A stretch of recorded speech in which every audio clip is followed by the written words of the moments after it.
Hey folks, this is Jason Good with the Good Life Outdoors coming at you for part 2 of the workbench build. If you haven't seen the first video, link is down in the description and you can watch that one. That's me building the top of this thing with 2 pieces of 3/4 inch plywood sandwiched together with a 2x frame around there. The second part here is going to be finishing this thing up, putting the frame around the bottom, the apron, the legs. I've got some wheels to put on there to make this mobile and get this thing finished up so I can start using it. So I hope you enjoy it. If you have any questions, feel free to comment down below and let's get started.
folks. We have the workbench as done as it's going to be at this point in time.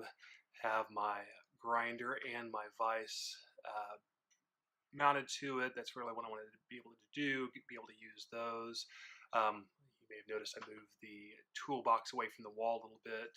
My next step on that is going to be building a little shelf behind there so that things don't fall down behind and there's a little bit more usable space. It's kind of the general depth of that workbench. So from here, lots of organization. We have a lot of stuff in this garage. I need to go through it. I need to be able to see what I need, what I don't, what can be thrown away, what can be given away. So more to come on that. Really, this workbench has been something that's been a long time coming, and I've been really wanting to share this as I build it. So clearly a little bit extra time with the filming and kind of thinking through how to make that shareable with you folks. So if you have any questions on the products or processes I used, feel free to comment down below. And if you like what you saw here, give me a thumbs up. Subscribe to the channel for more. 2019 is going to be a big year. I've got lots of plans for taking the kayak out, doing some fishing, more hunts coming up. Obviously, I've got a lot of game in the freezer. I want to cook that, show you how I'm doing some of my game cooking, because I like to experiment with that and try new things. So thanks for following along. Glad to have you along for this ride, and look forward to sharing more with you in the future. Thanks so much. Have a great day. Take care.